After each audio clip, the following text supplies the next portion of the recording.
बहुत इंटरेस्टिंग लगी मुझे ये स्टोरी जो आपने बताई इस कॉन्टेक्स्ट में भी कि हर्क्यूलिस का जनरली जो परसेप्शन है वो बड़े स्टीरियोटिपिकल स्ट्रेंथ माचोस और लेट्स से टिपिकल करेज की एसोसिएशन है उसके साथ। वो वाला करेज के जहाँ पे दुश्मन को गिरा देना, अपनी मर्जी करना, किसी की बात ना मानना, किसी के किसी का ओबीडिएंट बन के ना रहना, दलेरी, इरेवरेंट होना जैसे इज दलेरी कह करेज। सकते हैं, खतरों का मुकाबला जैसे करना। दिलेरी करना है। और वो खतरे भी वो कौन से वाले खतरे हैं? वो बाहर वाले खतरे हैं जहाँ पे आप अनस्टॉपेबल हैं और अ, लेकिन अपनी सेल्फ डिस्कवरी के जर्नी में सबसे पहला कदम शायद यही होता है कि अ, ये हौसला करना पड़ता है कि जो भी आज तक बिलीव करता था सबसे पहले तो वही चैलेंज होना है। और ये इंतहाई इनवर्ड और most of this journey is going to be बड़ा खामोश। इसमें कोई ड्रामा कोई ग्लैमर नहीं होगा। तो सिर्फ एक कमेंट है कि हरक्यूलिस के कॉन्टेक्स्ट में ये स्टोरी मुझे बड़ी इंटरेस्टिंग लगी, बड़ी एस्पिरेशनल लगी कि यस हरक्यूलियन हौसला चाहिए होता है right, self right, discovery right, के राइट। व्हाट अ वंडरफुल और स्टेटमेंट, सेल्फ व्हाट इम्प्रूवमेंट अ की जर्नी वंडरफुल पे जाने स्टेटमेंट, जबरदस्त। हरकुलियन हरकुलियन हौसला चाहिए होता है जी, that is so right. Thank you जी। की। जैन आप प्लीज अनम्यूट कर लीजिए। जी अस्सलाम वालेकुम मोहित साहब। वालेकुम सलाम। जी बड़ी ही बेहतरीन टॉपिक आपने खोली। मैं खुद भी हर वक्त जूझता था इस सवाल से, वेरी रिलक्टेंट, वेरी ऑलवेज शाई। बहुत अच्छी टॉपिक है, बहुत अच्छा गिरा खोला आपने इसका कि अब इसको हम सुनेंगे जरूर इंशाल्लाह। आपने बेहतरीन स्टोरी की। मैं एक बेहतरीन अपनी लाइफ की करीब की मेरे कजन की एक पॉजिटिव स्टोरी इसी से मिलती जुलती शेयर करूंगा। And I will share the story of another person with whom I shared this and what was his reaction. ये अली भाई ने भी बड़ा बड़ा अच्छा एल्यूट किया है इस तरफ कि भाई बाज वक्त हम करेज किसको समझते हैं। क्या करेज ऐसा है कि मैं रोड पे बहुत तेजी से गाड़ी चला रहा हूँ, बहुत सारे लोगों को ऐसे वैसे कर रहा हूँ? क्या ये करेज? क्या ये करेज? क्या ये करेज ये है कि ह्यूमिलिटी के साथ मैं अपने रास्ते की तरफ गामजन हूँ? किसी को पता नहीं। अली भाई ने बड़े अच्छी तरीके से कहा इसको। खैर एनीवे, मेरे एक बहुत फर्स्ट कजन है and he's become my inspiration. Almost same age है हम दोनों। तो वो पैदाइश के कुछ अरसे के बाद ही पोलियो हो गया और दोनों पैर अपाहिज। एंड उस जमाने में तो बहुत नेग्लेक्ट भी होता था, ठीक से इलाज नहीं हुआ। और he is one of the siblings of about 7-8 people. He is one of them. तो सब जिंदगी में आगे बढ़ते गए और ये पढ़ा भी नहीं, तो इसके अंदर एक एहसास पैदा हुआ, I am a good looking person. And he kind of blamed his mother, his father all the time, that why didn't you take care of me? But without knowing that they had their constraints also, so many mouths to feed and all that. लेकिन ये कमर बांध लिया इसने, कहा कि मैं school नहीं गया हूं तो क्या हुआ, मैं कुछ बन के दिखाऊंगा। मैं अपाहिज हुआ तो क्या हुआ, मैं अपने नेक्स्ट जनरेशन को कुछ करवा के दिखा दूंगा। तो वो लड़का अपनी उसकी उसकी शादी भी हुई एक ऐसी लड़की से जिसको हमारे दूसरे और कजन ने कहीं से अडॉप्ट कर लिया था। और वो भी लड़की इसके समझ कर उससे शादी कर ली। उससे उसको बच्चे पैदा हुए, 3 लड़कियां, 1 लड़का। उसने अपनी काविशों से, मेहनत से पहली लड़की को बेहतरीन डॉक्टर बनाया, दूसरी लड़की को बेहतरीन फार्मासिस्ट बनाया, तीसरी लड़की भी फार्मासिस्ट बनी। तीनों अमेरिका में है इस वक्त। माशाल्लाह। और लड़का लंदन में है, एक चौथा लड़का। और वो आकर खुद अब यहाँ लड़कियों के साथ अमेरिका में है और अच्छी जिंदगी गुजार रहा है। और उसके भाइयां भी हैं करीब के। वो भाई क्योंकि they kind of probably lived a complacent life because they had everything given to them, but जिंदगी में पीछे रह गए। मैं तकाबुल में कह रहा हूं, मैं मुकाबला नहीं करवाना चाह रहा हूं। मेरा आइडिया मुकाबला करवाना नहीं, सिर्फ तकाबुल है बस। तो अब वो रश्क उसको देख रहा है। ये स्टोरी मैंने अपने एक भाई से भी मैंने शेयर की। तो खैर अब उन्होंने इसको एक दूसरे अंदाज से लिया। तो बस मैं यही उस वो मेरे लिए इतना बेहतरीन इंस्पिरेशन बन गया है कि in spite of the drawbacks and all that, he valued life, he humbled. और जहां जहां से जो मदद मिल सकती थी उसने लिया। जहां-जहां उसने अपने आप को पेश किया और अपने बच्चों को उसने वहां पहुंचा दिया जहां खुद देखना चाहता था वो। बस माशाल्लाह मैं ये एक इंस्पिरेशनल स्टोरी आपसे शेयर करना चाहता माशाल्लाह जी माशाल्लाह वाकई it is an inspirational story. मैं इसमें सिर्फ इतनी बात गुजारिश करूंगा जी कि ये हमेशा याद रखें कि ज़िंदगी में जो आपको हालात मैसर आने हैं they are like the cards you are dealt with when you are playing a game of cards. आपने उसको खेलना कैसे है, आप उन कार्ड्स को तो नहीं बदल सकते, लेकिन your attitude will depend. Poker की जो गेम होती है ना जी, जो जुआ है बहुत बड़ा, जो सबसे ज़्यादा पॉपुलर गेम है पोकर की, वो असल में ये है कि जो भी मिल गया है अब उसके साथ मैंने गुजारा कैसे करना है और किस तरह से इसको यूज़ करते हुए, चाहे वो जो कुछ भी है, इसको यूज़ करते हुए अपनी इस बाजी को जीतना कैसे है। तो ज़िंदगी की इस बाजी में भी आपको जो कुछ मिल रहा है वो आपके बस में नहीं, वो आपके कंट्रोल में नहीं है, लेकिन आपने उसको इस्तेमाल कैसे करना है। असल मसला ये है, असल आजमाइश ये है इंसान की, ज़िंदगी के लिए भी और आखिरत के लिए भी। मोहित साहब बहुत इंटरेस्टिंग लगी मुझे ये एग्जांपल भी जैन भाई, इसलिए कि किसी में अगर हमें फिजिकल डिसेबिलिटी या कोई और डिसेबिलिटी नजर आती है तो वो हम फॉर ग्रांटेड ले लेते हैं, अज्यूम करते हैं कि ये जैसे आप कह रहे हैं ना कि ये कार्ड उनको डील हो गया है, राइट अब उन्होंने जो भी करना है। लेकिन जो इससे मुख्तलिफ अगर कोई मुश्किल पैदा होती हैं, अगर कोई और मिसफॉर्चून हो जाती है, बिजनेस लॉस हो जाता है या समथिंग एल्स, उसको हम अज्यूम करते हैं कि शायद अब ये नहीं होना चाहिए था to begin right with, right और शायद वो रिग्रेट के एलिमेंट। और पर्सनली भी आई एम श्योर सबने देखा होगा कि मेरे ऐसे बहुत सारे लोगों से इंटरेक्शन हुआ जो किसी न किसी किस्म की फिजिकल डिसेबिलिटी का शिकार थे, लेकिन उनकी अचीवमेंट्स आर ट्रूली इंस्पायरिंग। बिल्कुल जी। तो I would rather not look at them with sympathy but rather look at them with empathy and learn from them how right they right manage to fight that.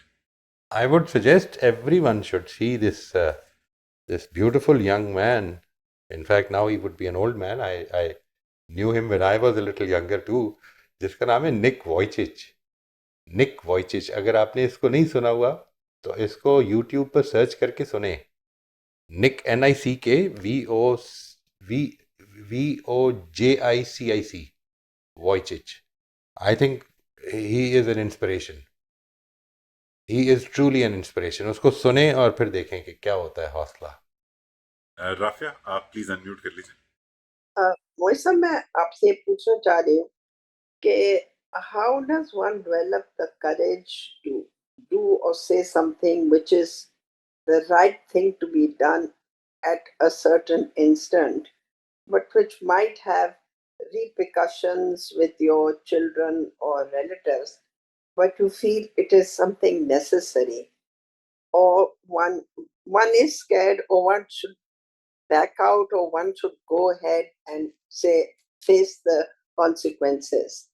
उस किस्म की करेज किस तरीके से अंदर से आती है?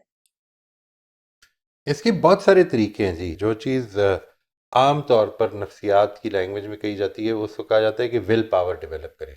आप जो करना है उसको कर गुजरें और फिर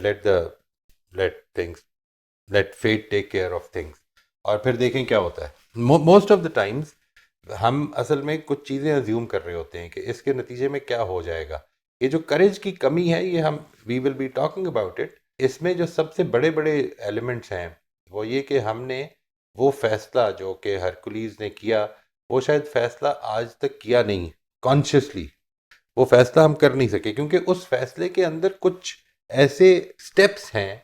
वो जो बैठ के मैंने आपसे कहा ना कि एंड में before deciding about what to do he sits there and tries to decide. तो वो क्या एनालिसिस है जो वो कर रहा है, उसकी कुछ चीज़ें तो मैंने आपके साथ शेयर की हैं। अगर वो आपने अपनी ज़िंदगी के हवाले से ये शेयर नहीं किया तो फिर actually you get stuck. Actually what happens is that every problem that comes in life is a matter of life and death. मैंने अगर ऐसा किया तो ये हो जाएगा, और वो जो हो जाएगा, जो मैं सोचता हूँ कि इस वाक़े में अगर मैंने करेजियस स्टेप ले लिया तो ये हो जाएगा, वो मेरे लिए एक लाइफ एंड डेथ का मसला बन जाता है। जॉब चली जाएगी, बच्चे नाराज़ हो जाएंगे, बच्चा ये कह देगा या वो ये कर देगा, and that becomes a huge element in my. But if you have really decided about what your life is going to be, तो फिर असल में क्या होता है कि ये these are just small fires along the way. हो जाएगा तो हो जाएगा, ये चीज़ असल में इतनी सिग्निफिकेंट नहीं रहती उन वैल्यूज़ के आगे कि जिन वैल्यूज़ को आप एस्क्राइब करना चाहते हैं, जिन वैल्यूज़ को आप पर अपनी ज़िंदगी गुजारना चाहते हैं, उनके मुकाबले में ये चीज़ें छोटी छोटी जो है ज़िंदगी में, you take them in stride, ये हो जाए देखेंगे फिर क्या होगा। और लेट्स से क्या होगा, वो गालियाँ दे देंगे मुझे, दे देंगे, फिर क्या होगा। Ask about it inside yourself, where do you want to reach, what is it that you want. Don't think about how to solve this problem, think about that broader life vision that you have. ये है जो असल में, देखें उसने क्या कहा है, मैंने इस चीज़ की तरफ इशारा किया है कि वो बैठा और उसने सोचा मैं निकला क्यों था, ये सफ़र का मकसद क्या है, मेरा इस ज़िंदगी का आपका मकसद क्या है, आपने डिसाइड किया इस पर, कुछ सोचा है इसके बारे में। अगर उसके बारे में सोचा है तो फिर ये जो छोटी छोटी सी फायर्स हैं इनको फाइट करने में इतनी बड़ी प्रॉब्लम नहीं होगी।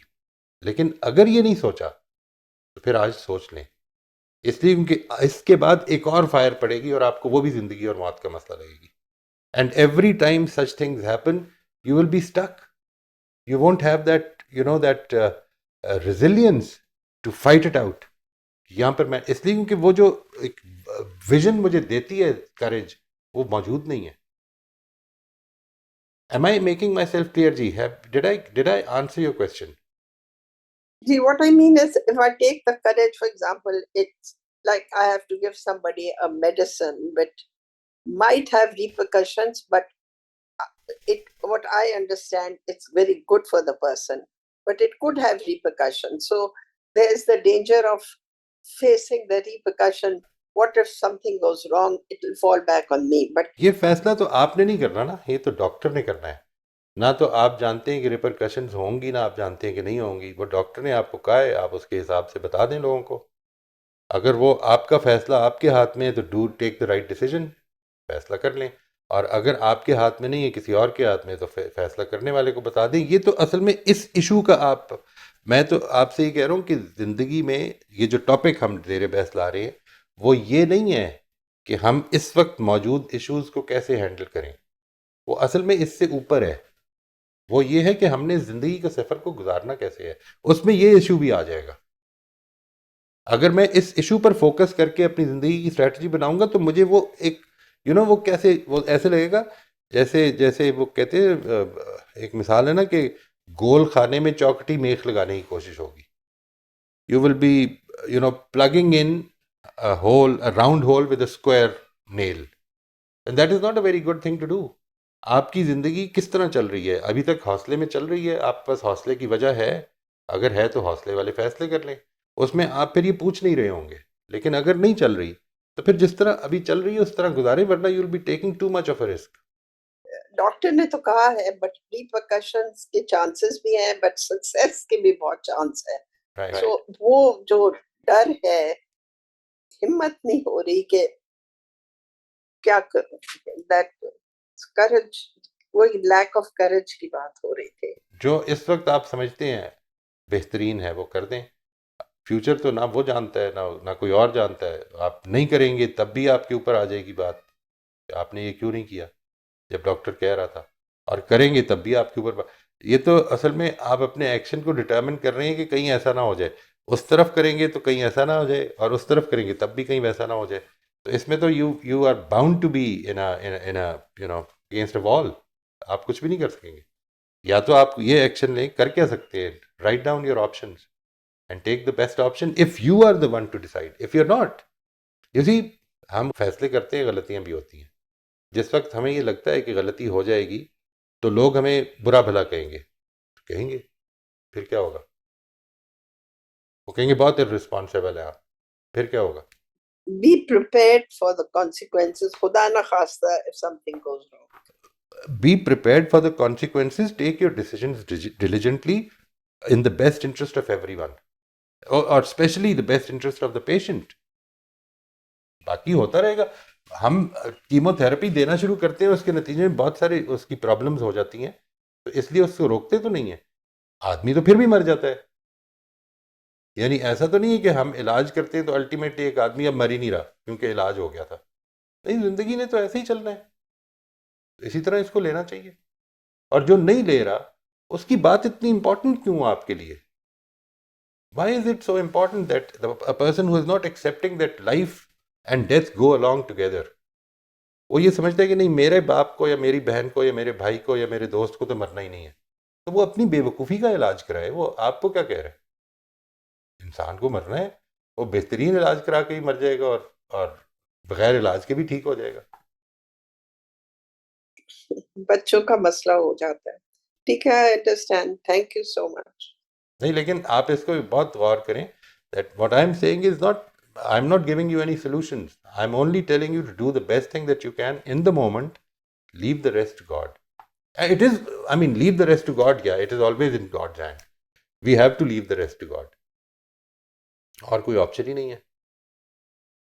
जी सही सही कह रहे हैं, जो होगा वो तो फिर अल्लाह ही डिसाइड करेगा। अल्लाह ताला डिसाइड, आपने अगर आपको लगता है कि नहीं मैं ये नहीं फेस करना चाहती, तो उनसे कहें वो फैसला कर लें, जो मर्जी फैसला कर लें। Thank you so much, thank you.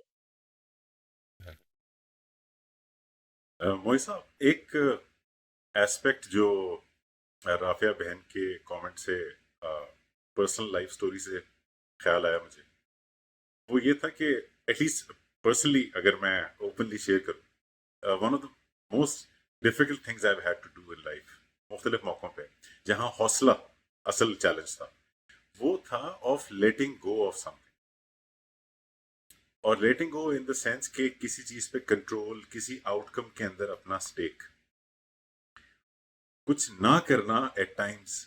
और वो जब आप स्टोरी सुना रहे थे हरक्यूलिस की, तो उस वक्त मुझे ख्याल आया कि बैठ के सवाल अपने आप से पूछना पड़ता है कि मेरा एंड गोल है क्या, मैं करना क्या चाहता हूं। राइट, बहुत और अमूमन उसमें ह्यूमिलिटी का एस्पेक्ट वो आ जाता है जहां पे आप रियलाइज करते हैं कि मैं इससे ज्यादा कुछ कर ही नहीं सकता, इसका मतलब यही मेरा काम है। बिल्कुल। पर्सनल एक्सपीरियंस से मैं आपसे शेयर कर सकता हूँ, इत्तेफाक हुआ देखने का कि कई ऐसे मैंने मामला देखे जहां पे कैंसर पेशेंट्स को डॉक्टर्स मना करते रहे इलाज मजीद कराने से, लेकिन फैमिली इंसिस्टेंट थी कि नहीं हमने कराना, और नतीजा जो निकलना था वो निकला, जो अल्लाह ताला के कानून के मुताबिक है। लेकिन ये जरूर हुआ कि वो जो सफर था आखिरी चंद महीनों का, वो तकलीफ बढ़ गई उसमें। और पूरे हमदर्दी आई एम श्योर हम सबकी ऐसे फैमिली के साथ होती है, ऐसे हालात में हम समझ सकते हैं कि क्यों कोई, लेकिन सबसे बड़ा हौसले का काम ही उस वक्त ये होता है कि आप लेट गो कर दें, कि अगर एक्सपर्ट ने मशवरा दे दिया है तो उस वक्त आप उम्मीद छोड़ दें।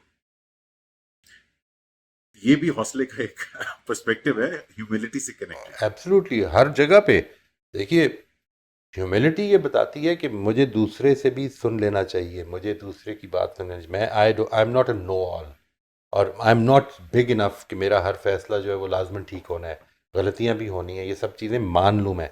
और करेज ये बताती है कि जो इस वक्त करने का तकाजा हो रहा है वो मैं कर गुजरूँ, छोड़ दूँ इस वक्त, मैंने ठीक काम करना है। वेल सेड, कॉन्सिक्वेंसेस क्या निकलेंगे आई डोंट नो। मतीन आप प्लीज अनम्यूट कर लीजिए। Ji, Assalamualaikum. I just wanted to share a few things that went through my mind. जब जैन साहब बोल रहे थे तो मुझे भी एग्जाम्पल याद आई. It's a friend of mine who went to school with me, and he moved to London, and he was actually blinded at a very young age. He was on a hunting trip with my brother actually, और उसकी आंखों में छर्रे लग गए. तो he was given a chance to come here, study. He was so successful that he became head of consumerism. और उन्होंने क्या कुछ नहीं किया. So he was awarded CBE, which is one of the highest awards in the UK. But apart from that, ये stories जो हैं ये inspirational हैं. But I also think, and I could be wrong, and I would like your opinion, कि जो लोग, in spite of all the drawbacks, come out of it and shine in their lives, there is something else that kicks in. And I think it could be the survival instinct. कि either you sink or you swim. तो मुझे नहीं पता कि उसमें courage की कितनी है, और what is it that in a human being is the will to survive that kicks in. Some people do it and some don't. So there is that aspect also in those inspirational stories.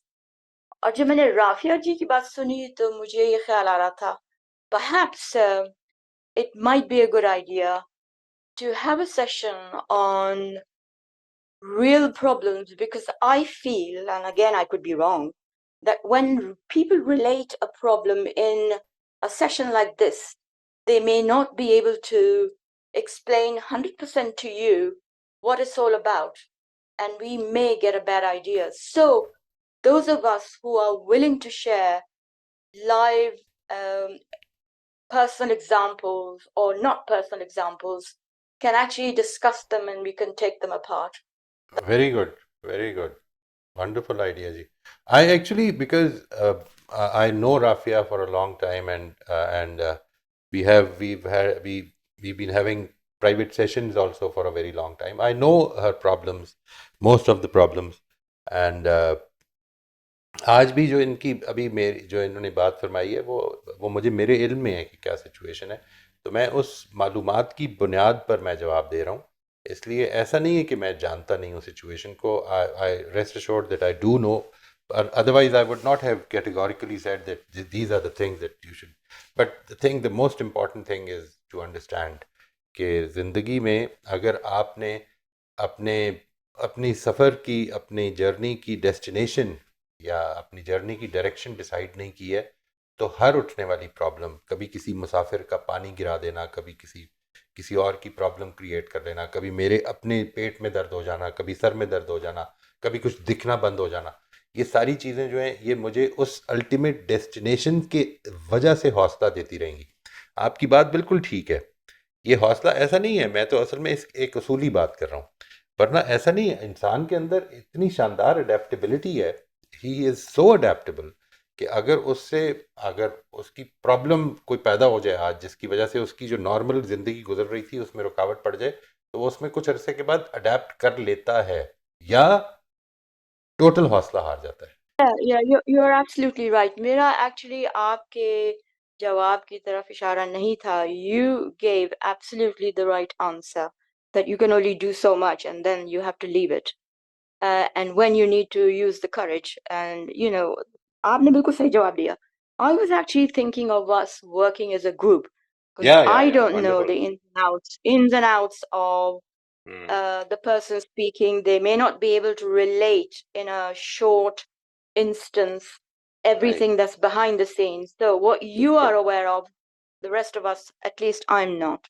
Right. And I also want you to comment on my first point, which is, what is it? Is there a difference between the survival instinct that kicks in and you make something of yourself, which is inspirational? ये वही बात है ना कि जब हम रोजा भी जब रखते हैं तो इसलिए रखते हैं कि we take our bodies to that level that the survival instinct kicks in and it becomes a health thing. Right. लेकिन देखिए कितनी अजीब बात है, सब में नहीं आती, यानी ये भी एक माइंडसेट है ना, कुछ लोगों में आ जाती है और कुछ लोग जो हैं वो उससे वापस चले जाते हैं। वो जो एक बड़ी मशहूर रिसर्च हुई थी, हार्वर्ड के कुछ लोगों ने की थी ये रिसर्च, कि if two people, I mean a number of people, but there were two categories. One was a person who won a lottery of $1 million, and one was a person who got paraplegic, उसके बाजू टांगें cut गई हैं, और ये उन्होंने देखा कि उनका जो लेवल ऑफ पीस और सेटिस्फैक्शन और फुलफिलमेंट एंड हैप्पीनेस है इस वक्त, द डे और just before this event transpired in the life, it could be an accident जिसके अंदर वो उन्होंने अपनी लिम्स खो दी, या it could be a huge gain. तो उन्होंने जब ये इसको स्टडी किया आफ्टर, आई मीन इस इवेंट के बाद, उनकी जो हैप्पीनेस या फुलफिलमेंट या पीस का लेवल है वो तो इमीडिएटली चेंज हुआ होगा, लेकिन after 6 months they were almost at the same level of happiness and fulfilment जिस जगह वो अपने इस इवेंट से पहले थे। यानी इंसान के अंदर उसके साथ होने वाले वाक़यात असर डालते हैं, लेकिन ऐसा नहीं डालते कि उसकी शख्सियत को बदल देते हैं। जो लोग पॉजिटिवली ज़िंदगी को अप्रोच कर रहे थे वो आज भी पॉजिटिवली कर रहे थे, और जो लोग नेगेटिवली कर रहे थे वो आज भी नेगेटिवली कर रहे थे। तो ये माइंडसेट है, इस माइंडसेट को डेवलप, और ये माइंडसेट जब तक आप जीते हैं, आप उसके बारे में अगर अवेयर हो गए हैं तो वो पैदा कर सकते हैं। करेज का mindset is a totally positive mindset कि मुझे इन हालात में भी गुजारा करना है, बेहतर करना है और बेहतर करना है। इसीलिए मैं कहता हूँ कि ज़रूर देखिए, निक वॉयचिच को ज़रूर देखिए। Before you move on to other questions, एक छोटा सा कमेंट। जब मुश्किल पड़ती है मुझ पे तो मेरी उस वक्त ख्वाहिश होती है कि बस कोई मेरी मदद ये करे कि मेरी मुश्किल हल कर दे। उस वक्त अगर कोई मुझे कोई प्रिंसिपल सिखाने की कोशिश करता है तो यूजली मैं फ्रस्ट्रेट हो जाता हूँ। ह्यूमन नेचर यही है। लेकिन जो टू एज सॉर्ड है वो यही है कि लाइफ के सबसे important turning events, teaching moments होते भी वही हैं जब हम ऐसी मुश्किल में पड़ जाते हैं कि जिसका हल हमें निकालना जरूरी होता है।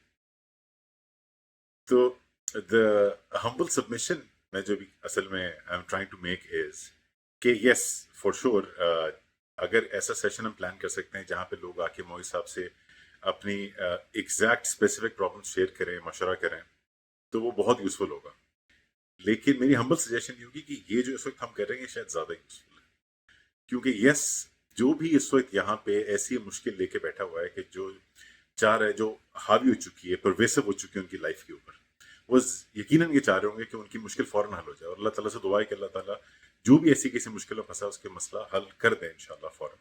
लेकिन यही वो मौका है कि जब हम अगर प्रिंसिपल बेस्ड बात सुनेंगे फ्रॉम समवन लाइक मोहित साहब, तो शायद हमारी जिंदगी में कोई कोई वैल्यू, कोई एक्शनेबल वैल्यू भी ऐड करेगी। वरना तो हम सुनेंगे एक कान से और दूसरे कान से निकाल दें। फरिया आप अनम्यूट कर लीजिए प्लीज। जी, अस्सलाम वालेकुम सर। सर मैंने ये पूछना था, कभी कभी if you are being courageous it kind of clashes with being kind, तो किसको ज्यादा इम्पोर्टेंस देनी चाहिए? वन शुड, मुझे ऐसे लगता है that you should try to be kind always, courage को साइड पे रख देना चाहिए, बट प्लीज इसमें आप थोड़ा सा गाइड कर दें। Actually courage is not against kindness.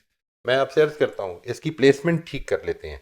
Humility ये है कि मैं गौर करूँ सिचुएशन पे, और इसको लोगों से अगर ज़रूरत पड़ती है तो मशवरा करूँ, जानूँ कि इस वक्त मेरे से क्या तकाजा है, इस वक्त मेरे से किस प्रिंसिपल पर चलने का तकाजा है, अल्लाह ताला क्या पसंद करेंगे मेरे से। फॉर इंस्टेंस, ये ह्यूमिलिटी का इंटेलेक्चुअल ह्यूमिलिटी है, ह्यूमिलिटी का माइंडसेट है जो इसके लिए तैयार है कि मैं अपनी अना को साइड पे रखूंगा, अपनी ईगो को साइड पे रखूंगा, माफ़ी मांग लूंगा, आई विल बी काइंड।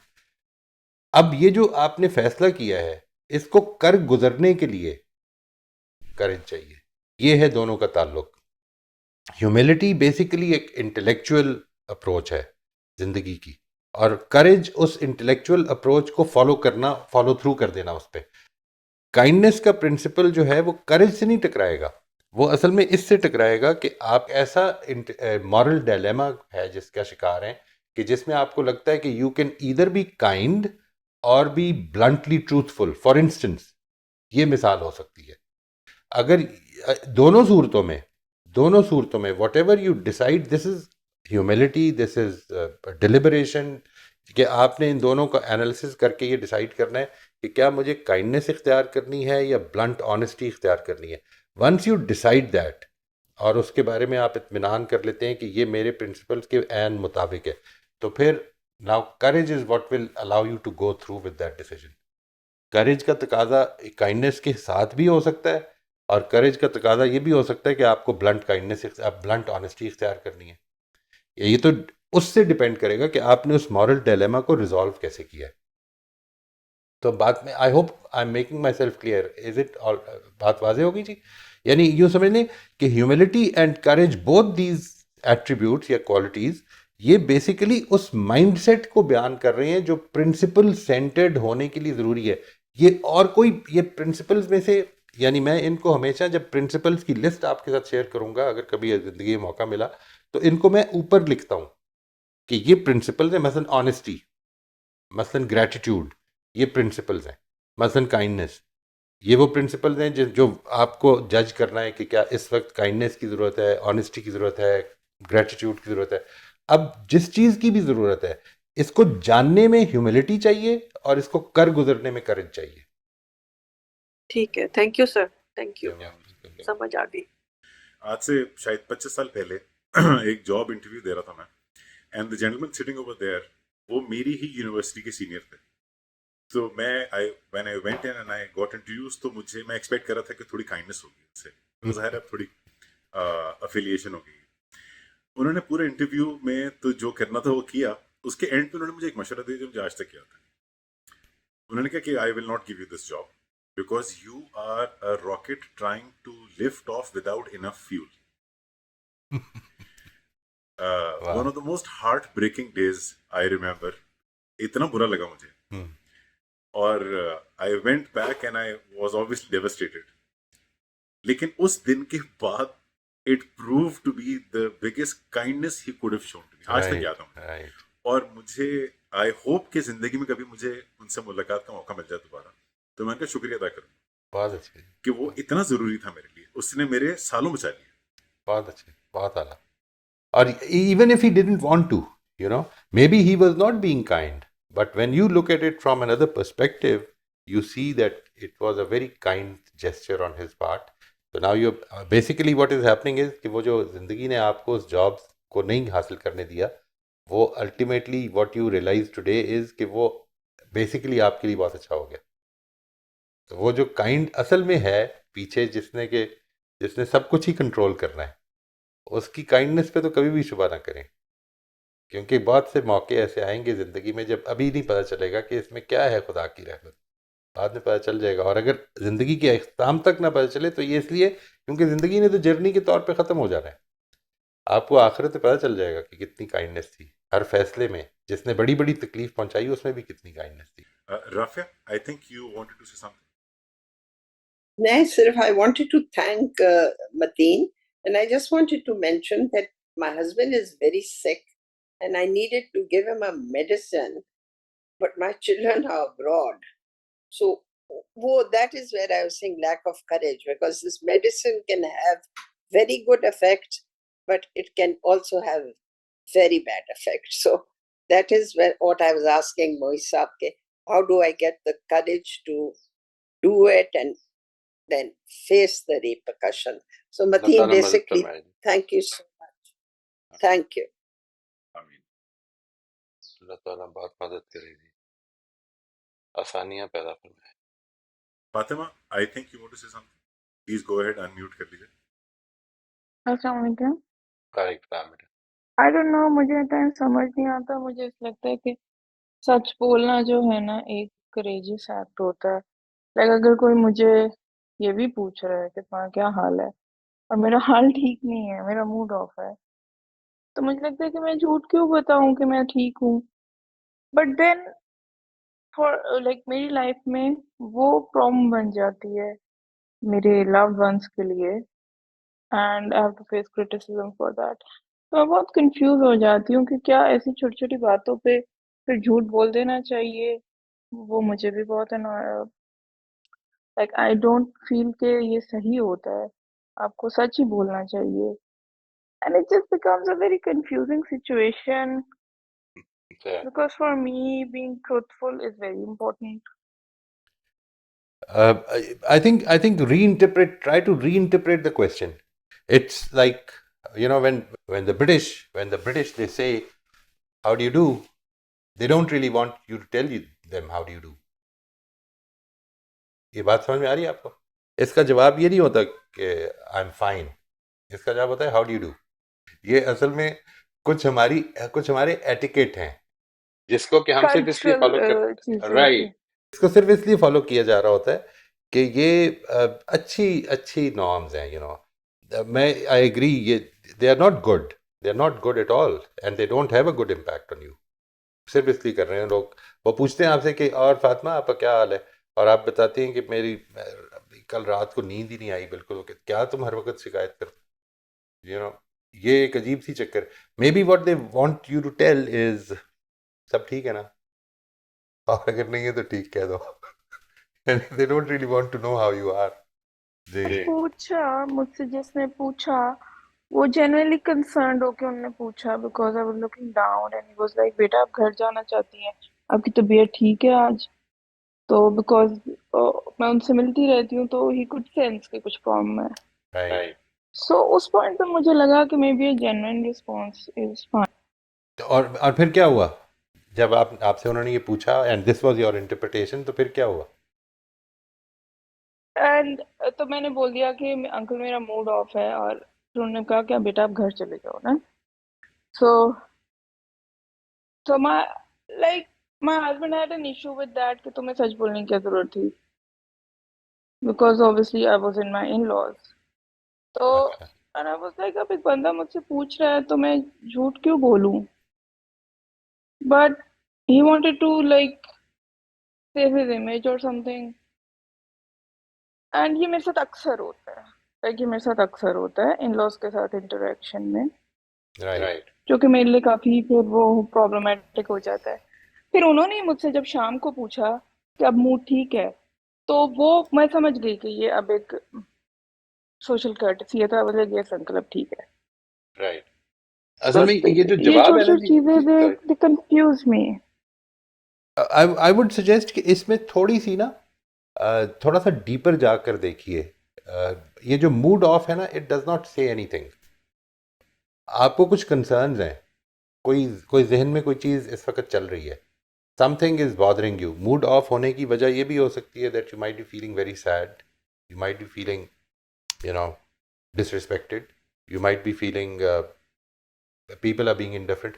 क्या वजह है इस वक्त आपकी? What is the real feeling? Mood off होना असल में कोई फीलिंग नहीं है, ये उन फीलिंग्स का नतीजा है। तो एक तो कोशिश करनी है इस पूरी जर्नी में, हम एज ही प्रोग्रेस, तो हम इसके ऊपर भी बात भी करेंगे, और अल्लाह ने चाहा तो वैसे भी दूसरी जगहों पे हम करते रहते हैं, तो कहीं से आपको मिल भी जाएगी इस पर। यानी being more aware of your feelings, and feelings are the results of two things. इसको भी ध्यान में रखिएगा। एक, आपके mental patterns, something has bothered you which you already your unconscious does not like. ये इतनी ज़्यादा डीप रूटेड है कि वो आपको कॉन्शियस थिंकिंग से पहले ही नापसंदीदा हो गई है, उसके बारे में आगही। और नंबर 2, आपकी चेन ऑफ थॉट्स। ये दो चीज़ें हैं जो आपके फीलिंग्स बनाती हैं, और फीलिंग्स अगर लिंगर ऑन कर रही हों तो वो मूड्स बना देती हैं।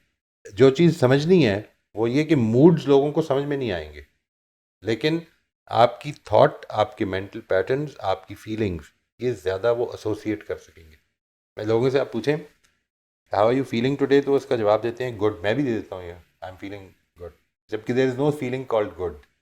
We are very vague about our feelings. I am not feeling very good today. No, what are you feeling? I am not asking what are you not feeling, I am what are you feeling. तो बी let's try to be more aware of it, more conscious of कि मैं क्यों feel कर रहा हूँ। और जब आप ये करने लग पड़ेंगे तो लोगों के लिए ज़्यादा समझ में आ जाएगी बात। अब देखिए, ये जो बात है ना कि मेरा मूड ऑफ है, इसको आप जानती हैं और आपने खुद भी इसका जिक्र फरमा दिया। इसको सुनने वाला किसी भी तरह से इंटरप्रेट कर सकता है। मूड ऑफ होना is not a very clear verdict about your inner feeling.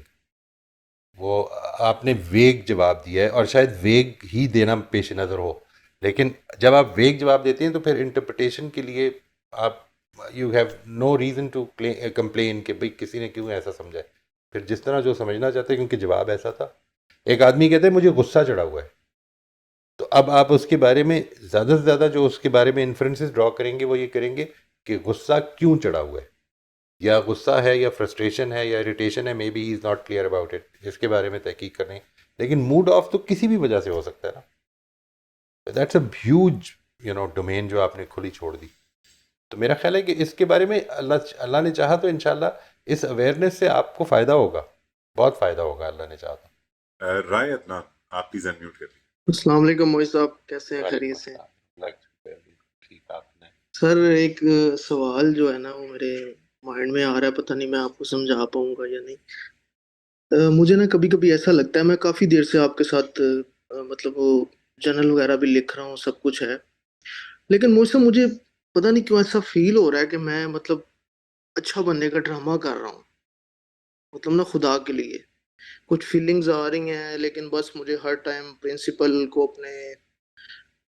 Left ज़िंदगी गुजारनी है, और उसके बाद अगर मैं एक असूल को लेके चल रहा हूँ आगे, तो लोग मुझे बड़ा रिजिड कह रहे हैं कि यार तुम मतलब मोल्ड ही नहीं हो रहे, किसी जगह पे फ्लेक्सिबल नहीं हो रहे, और वहां पर भी एक क्रिटिसिज्म का सामना करना पड़ रहा है। दूसरे नंबर पे फिर अगर उसकी इम्प्लीमेंटेशन, जिस तरह आपने लास्ट आंसर में कहा था कि जज्बात जो है ना वो एक इल्मी रवैया है और एक जज्बात है।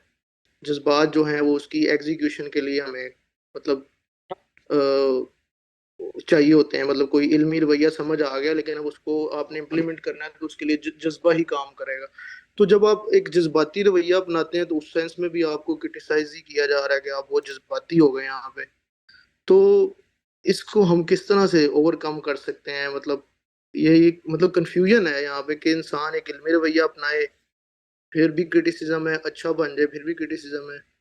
नहीं, ये मुझे वो जो मतीन ने बात फरमाई थी ना जी कि थोड़ी सी इसकी डिटेल चाहिए होगी।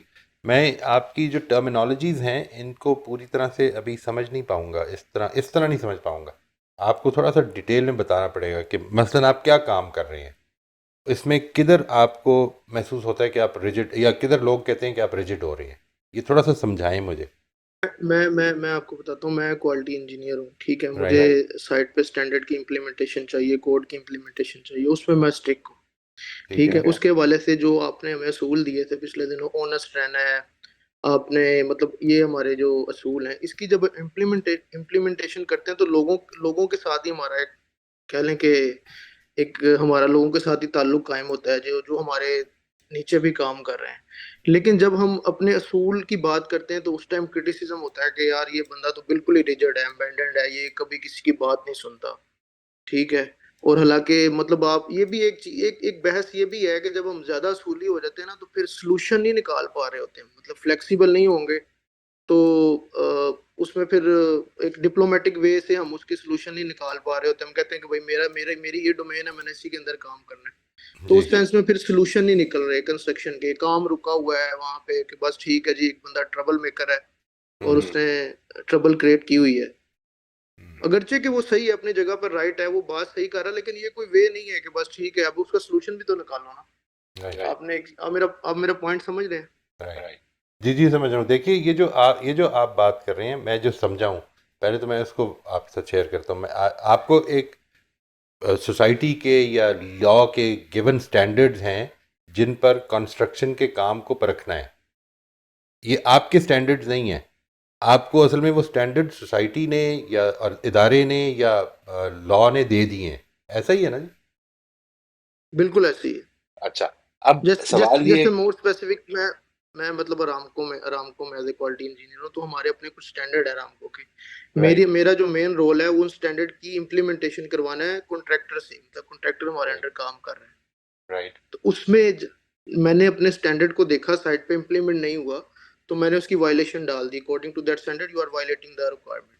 अब वहां पर सोल्यूशन नहीं निकल रहा, काम रुक गया, काम होल्ड हो गया कंस्ट्रक्शन का। वो कह रहे हैं कि this guy is a very rigid और मतलब ट्रबल मेकर और इस तरह के टाइटल के, काम हमारा चल नहीं पा रहा, काम नहीं चलेगा, प्रोडक्शन नहीं होगी, प्लांट नहीं चलेगा। उसमें मेरा क्या कसूर है?